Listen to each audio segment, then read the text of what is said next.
Hello everyone guys. देखो students, मुझे पता है यार आप सभी का रिजल्ट आ गया है और बहुत ही अच्छे से आप सभी ने आपका रिजल्ट पार कर दिया है। लेकिन स्टूडेंट्स, ऐसे बहुत सारे बच्चे होंगे जिनको अभी भी लग रहा होगा कि यार भैया हमने मेहनत किया था लेकिन हमको उस हिसाब से मार्क्स नहीं मिले हैं। एट द सेम वे भैया, हम ऐसी क्या चीज़ कर सकते हैं कि जिससे हमारे मार्क्स वगैरह बढ़ जाए। और एट द सेम वे जो भी हमको सपोज फॉर एग्जांपल अगर 90 के नीचे मार्क्स मिले कोई भी सब्जेक्ट में तो उसका क्या क्राइटेरिया है, 90 के ऊपर अगर मार्क्स मिले तो उसका क्या क्राइटेरिया है। At the same way re evaluation मतलब क्या होता है, री चेकिंग मतलब क्या होता है, फोटो कॉपीज का फुल प्रोसेस क्या होता है, सभी चीजें भैया डिटेल में एक्सप्लेन करेंगे। तो चैनल से बने रहना है और ज्यादा से ज्यादा वीडियो को जिनको भी नीड है इस वीडियो की उनके पास जरूर शेयर करना है। सबसे पहले स्टूडेंट्स, हु शुड रीइवैल्यूएट मतलब कौन से स्टूडेंट्स होंगे भाई कि वो इस पर्टिकुलर चीज को रीइवैल्यूएट करना। सबसे मेन चीज, ऐसे बच्चे रीइवैल्यूएट करना चाहिए जिनको लग रहा है कि यार भाई मैंने मेहनत तो किया था, ठीक है, मैंने तगड़ी मेहनत की थी और मैं एक्सपेक्ट कर रहा था कोई भी सपोज फॉर एग्जाम्पल मैं मराठी सब्जेक्ट ले लूं तो मराठी जो 100 मार्क का सब्जेक्ट था, मेरा पेपर बहुत अच्छा गया था और मुझे 90 तो मिलना ही चाहिए, लेकिन मेरे मार्क्स मुझे कम दिख रहे हैं और बहुत ही ज्यादा कम दिख रहे हैं, लगभग 70 से 80 के रेंज में दिख रहे हैं। तो अगर आपको लगता है कि आपके मार्क्स जो है वो 10 या फिर 10 से 12 मार्क्स आपके बढ़ना चाहिए या फिर 5 से 6 मार्क्स आपके बढ़ने चाहिए, तो स्टूडेंट्स आप री इवेल्युएट कर सकते हो। और सबसे मेन चीज स्टूडेंट्स, मैं उन स्टूडेंट्स को तो जरूर सजेस्ट करूंगा जिनको 60 या फिर 65% से अगर किसी को कम मार्क्स होंगे तो भाई वो जरूर री इवेल्युएट करो, कोई भी एक सब्जेक्ट को जरूर री इवेल्युएट करो। क्योंकि स्टूडेंट जब आपको जॉब्स वगैरह मिलती है, मतलब फ्यूचर में जब आप 12th हो जाओगे और बाद में अलग अलग फर्म्स में आप लगोगे, तो जो भी हमारे टॉप एमएनसी कंपनीज होते हैं, मैं बस टॉप एमएनसी कंपनीज की बात कर रहा हूँ, वहां पे 60% का क्राइटेरिया होता है। अगर आप उस पर्टिकुलर क्राइटेरिया में नहीं आते हो, 60% अगर आपको 10वीं कक्षा में नहीं मिलता है तो जाहिर सी बात है आपको उस कंपनी में जॉब नहीं मिल सकता है। तो वो स्टूडेंट्स तो जरूर करना। और फोटोकॉपी कौन से स्टूडेंट्स मंगाना चाहिए, देखो मैं तो सभी को सजेस्ट करूंगा कि आपको अगर कोई सब्जेक्ट में 95 के ऊपर है या फिर 100 आउट ऑफ 100 मार्क्स है तो जरूर आप आपका फोटोकॉपी मंगा लेना।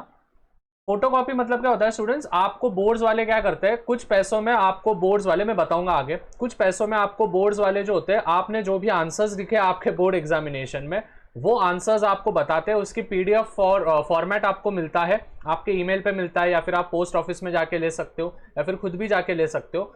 ऐसे टाइप में आपको आपकी जो भी आपने बोर्ड्स में आंसर्स लिखे हैं वो आपको पूरे के पूरे मिलते हैं। तो आप जरूर जाके ले सकते हैं। वो ही बच्चे लेना जो 100 में से 100 मार्क्स मिले हैं या फिर 95 के ऊपर मार्क्स मिले और उनको लग रहा है कि यार हाँ ये मेरे पास होना चाहिए, मुझे यादगार के लिए मेरे पास होना चाहिए, तो आप जरूर जाके वो ले सकते हो। उसके बाद अभी सबसे पहले करना है तो करना कैसे है, देखो स्टूडेंट्स आपके सामने एक स्क्रीन में खोल रहा हूं, ठीक है, ये देखो मैं पहले से ही खोल के रखा हूं। आपको बस कुछ नहीं, आपको बस महाराष्ट्र एसएससी बोर्ड .in बोल के आपको सर्च करना है, या फिर लिंक में डिस्क्रिप्शन में दे दूंगा, कमेंट में पिन कर लूंगा। आपको ये वेबसाइट आपको खुल जाएगी। जैसे आपको वेबसाइट खुलेगी स्टूडेंट्स, आपको नीचे नीचे स्क्रॉल करना है, ठीक है, देखो मैं नीचे नीचे स्क्रॉल कर रहा हूं। जैसे आप नीचे नीचे स्क्रॉल करोगे स्टूडेंट्स, यहाँ पे आपको आएगा स्टूडेंट्स का लॉगिन। अभी जाहिर सी बात है मैं स्टूडेंट नहीं हूं तो मैं तो इसमें लॉगिन नहीं कर सकता हूं, लेकिन आप स्टूडेंट हो तो आप इस पे क्लिक कर देना। अभी स्टूडेंट जैसे ही आप स्टूडेंट्स लॉगिन पे क्लिक करोगे आपको देखो यहाँ पे कुछ चीजें मिलेगी, जैसे कि रिजल्ट मिलेगा, एचएससी इंस्पायर मिलेगा, फिर 17 नंबर का फॉर्म मिलेगा, फिर वेरिफिकेशन, फोटोकॉपी, री इवैल्यूएशन जिस पे मैं ये अभी वीडियो बना रहा हूँ, तो इसका माइग्रेशन सर्टिफिकेट। माइग्रेशन सर्टिफिकेट मतलब कि एक सिटी से अगर दूसरे सिटी में आप जा रहे हो, यूनिवर्सिटीज अलग लग रही है तो उसके लिए आपको माइग्रेशन सर्टिफिकेट लगता है। फिर इसका टाइम टेबल हो गया, सैंपल पेपर क्वेश्चन हो गए, ये सब चीजें आपको मिलेंगे। तो आपको क्या करना है, जो आपका ऑप्शन है इस पे आपको क्लिक करना है। जैसे आप क्लिक करोगे, जो एसएससी के है वो एसएससी पे क्लिक करना, जो एचएससी के है वो एचएससी पे क्लिक करना। तो मोस्टली तो एसएससी के स्टूडेंट्स के लिए वीडियो बना रहा हूं तो एसएससी पे क्लिक करेंगे। जैसे आप क्लिक करोगे स्टूडेंट्स तो यहाँ पे आपको साइन इन करना है।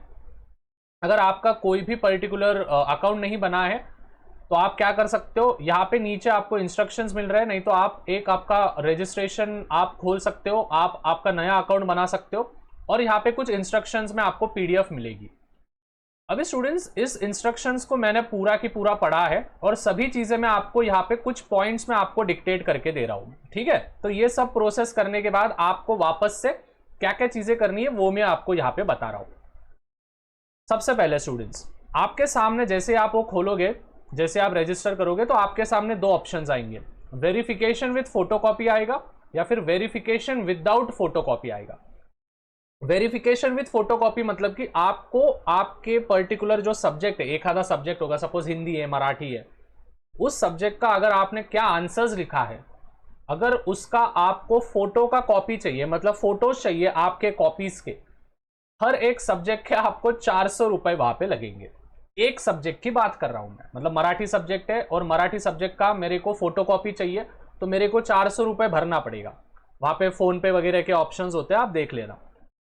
और अगर आपको वेरिफिकेशन करना है विदाउट फोटोकॉपी, देखो ये विदाउट फोटोकॉपी तो कुछ काम का है ही नहीं, क्योंकि देखो जब तक आपको फोटोकॉपी नहीं मिलेगा तो आपको समझ में नहीं आएगा कि आपका कौन से क्वेश्चन में रॉन्ग हुआ है। समझ में आ रहा है वो चीज है। फिर विदाउट फोटोकॉपी अगर आपको मंगाना है, सपोज किसी को मंगाना है भाई, फोटोकॉपी नहीं लेना है, मतलब उसके जो पेपर में जो उसने आंसर लिखे हैं, आपने जो आंसर लिखे हैं, अगर वो आपको नहीं मंगाना है और बस वेरिफिकेशन करना है तो आपको 50 रुपए ही लगेगा बस पर सब्जेक्ट। अभी स्टूडेंट्स ये जो फोटो कॉपी है, ठीक है, सपोज मैंने पहला ऑप्शन क्लिक कर दिया और मैंने हिंदी या फिर मराठी जो भी सब्जेक्ट मेरे को मंगाना है वो मंगा लिया, तो आपके सामने तीन ऑप्शंस आएंगे। एक तो आप पोस्ट से मंगा सकते हो, एक तो आप ईमेल पे आपके जो भी ईमेल आईडी जो आपने दिया है, रजिस्टर्ड ईमेल आईडी जो आपने लॉगिन के लिए इस्तेमाल किया था, वहां पे आपको ईमेल पे आ जाएगा, कम से कम 1 से 2 दिन के अंदर आ जाएगा, 48 आवर्स के अंदर। और अगर आपको कहीं पे जाके वो लेके आना है तो मैं तो सजेस्ट करूंगा कि आप सभी जन ईमेल ही इस्तेमाल करना, जल्दी से आ जाता है। और जैसे ही आप ईमेल पे आ जाओगे, ठीक है, ईमेल पे आ जाओगे तो आपको क्या करना है, उसका जेरोक्स निकाल लेना है, ठीक है। ईमेल पे पीडीएफ आएगा, उसका जेरोक्स निकाल लेना है। जेरोक्स निकालने के बाद क्या होगा स्टूडेंट्स, आपको वहां पे एक टीचर्स रिमार्क का पीडीएफ मिलेगा। तो आपके जो भी रिस्पेक्टिव टीचर्स हैं उस सब्जेक्ट के, उन टीचर के पास जाना है, आपका फोटोकॉपी लेके जाना है और टीचर को सही में पूछना है कि क्या मेरे मार्क्स बढ़ रहे हैं। और अगर बढ़ रहे हैं तो टीचर को वहां पे, ध्यान से सुनना, टीचर को वहां पे उसका एक वैलिड रीजन भी देना पड़ेगा। अगर टीचर वैलिड रीजन अच्छे से दे रही है कि हाँ इस क्वेश्चन में ये आंसर होना चाहिए था और आपने उसको गलत दिया है, तो ही आपके मार्क्स बढ़ेंगे। अगर उस पर्टिकुलर टीचर ने, आपके रिस्पेक्टिव टीचर ने अगर आपको रिमार्क ढंग का नहीं दिया है तो जाहिर सी बात है आपके मार्क्स नहीं बढ़ने वाले हैं। अभी जैसे ही टीचर्स ने रिमार्क वगैरह दे दिया, उसका पीडीएफ आपको वहां पे मिल जाएगा, जैसे आप वेरिफिकेशन कर लोगे तो टीचर्स रिमार्क का एक पीडीएफ मिलता है वेरिफिकेशन के बाद। समझ में आया? मतलब कि पहले आपको लॉगिन कर लेना है, लॉगिन करने के बाद आपके सामने दो ऑप्शंस आएंगे, verification with photocopy, verification without photocopy, जिसमें मैंने ज्ञान दिया। फिर इसके बाद टीचर्स रिमार्क का एक पीडीएफ मिलेगा, वहां पे उसका पीडीएफ का भी प्रिंट निकाल लेना, उस टीचर का नाम वगैरह सब, पूरा डेजिग्नेशन वगैरह सब लिख देना। और फिर टीचर रिमार्क देगी, उस रिमार्क का भी आपको पीडीएफ बनाना है और वो लेस देन 15 MB होना चाहिए, ठीक है। कितना MB? 15 MB होना चाहिए। और वो पीडीएफ भी आपको अपलोड करना है कि कहाँ पे आपके मार्क्स बढ़ रहे हैं।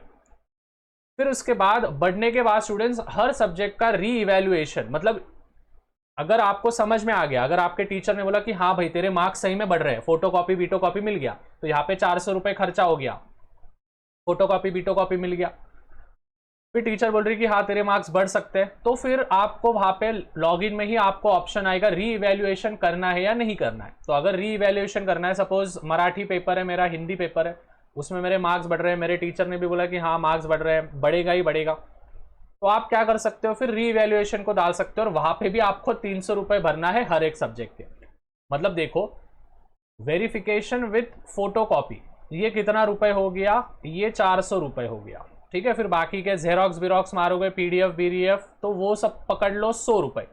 और फिर उसके बाद वापस से री इवैल्यूएशन आप करोगे तो उसके जाएंगे और 300 रुपए, तो लगभग पकड़ के चलो 800 रुपए आपका पर सब्जेक्ट खर्चा होने वाला है, ठीक है। 800 रुपए आपका पर सब्जेक्ट खर्चा होने वाला है। और ध्यान में रखना ये चीजें आपको 28 मई के पहले सभी प्रोसेसेस आपको करनी है। तो रीवैल्यूएशन के फॉर्म्स फिलअप शुरू हो चुके हैं, तो आप जरूर जाके भर सकते हो। अभी इसमें और एक चीज नोटिस करने जैसा है, अगर सपोज कोई बच्चा है जिसको 90 के ऊपर मार्क्स मिल रहे हैं कोई एक सब्जेक्ट में, ठीक है, सपोज फॉर एग्जांपल ये मैं हूं, ठीक है, मेरे को एक सब्जेक्ट में, सपोज मराठी सब्जेक्ट है, मराठी सब्जेक्ट में मेरे को 100 में से 90 के ऊपर मार्क्स है और मैं चाहता हूं कि यार 90 मार्क्स मेरे को मिले लेकिन मेरे 95 मार्क्स आ रहे हैं, ऐसा मुझे लग रहा है। तो स्टूडेंट जो भी 90 के ऊपर है, ध्यान से समझना, ये बहुत इंपॉर्टेंट पॉइंट है, अबाव 90 मार्क्स जो भी होगा, अबाव 90 मार्क्स जो भी होगा, तो अगर उसका 1 मार्क भी बढ़ रहा है तो वो री इवेल्युएशन के लिए डाल सकता है। लेकिन अगर जो बिलो लेस देन 90 मार्क्स होगा, जो लेस देन कितने मार्क्स होगा स्टूडेंट्स, 90 मार्क्स होगा, ठीक है, जो लेस देन 90 मार्क्स होगा, सपोज फॉर एग्जांपल मेरे को 80 ही मार्क्स है और मैं चाहता हूं कि यार नहीं मेरे 2 मार्क्स बढ़ रहे हैं, मतलब मेरे 82 मार्क्स होने चाहिए, तो वो खारिज किया जाएगा, आपके पैसे पूरे वेस्ट चले जाएंगे। अगर आप अबाव 90 हो तो आपका 1 भी मार्क बढ़ रहा है तो आप रीवैल्यूएशन को डाल सकते हो, लेकिन आप बिलो 90 हो या फिर 80-85 के आसपास हो और आप चाहते हो कि आपके 2 ही मार्क बढ़ना चाहिए, तो भाई डालो मत, मार्क्स बढ़ेंगे नहीं और पैसे भी वेस्ट जाएंगे।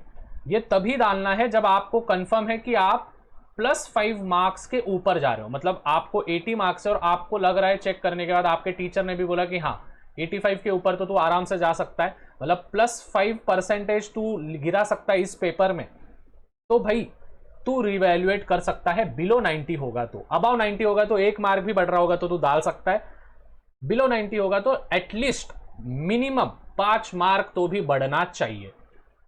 तो स्टूडेंट्स, मैं तो स्टूडेंट्स को यही सजेशन करूंगा कि भाई वही बच्चे डालो जो 60 के नीचे है, 65% के नीचे है, वही बच्चे डालो।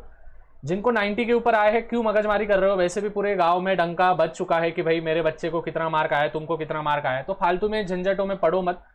मैं इतना तो भी बोलूंगा कि अगर किसी को 100 में से 100 मार्क, 98-99 मार्क्स आए और उनको लग रहा है कि हाँ मेरे पास ये मेरे आंसर शीट होना चाहिए, तो आप जरूर मंगा लेना आंसर शीट। आंसर शीट तो मंगा लो, रीवैल्यूएशन को डालो ही मत, तो वेरिफिकेशन कर लो, फोटोकॉपी मंगा लो, 400 रुपए जाएगा, लेकिन जिंदगी भर तक तुम्हारे पास रहेगा। तुम्हारे जो बच्चे होंगे, तुम्हारे जो दोस्त होंगे, उनको बता सकते हो तुम, देख 10वीं में साला अपन ने बहुत फोड़े थे, 100 में से 100 मार्क्स मैंने लाए थे, तो ऐसे आप कर सकते हो। तो students, I hope this video was very much valuable for you. जो भी चीजें हैं, जो भी प्रोसेस है, मैंने एकदम लाइटली आपको समझाया है। अगर कोई भी डाउट आता है तो जरूर कमेंट कर देना, मैं सभी को रिप्लाई दे दूंगा। मिलते हैं स्टूडेंट्स, वैसे आज लाइव सेशन भी है, 11वीं का रोड मैप पूरा बताऊंगा। तब तक मचाते रहो, फोड़ते रहो। Bye everyone, love you all, peace out.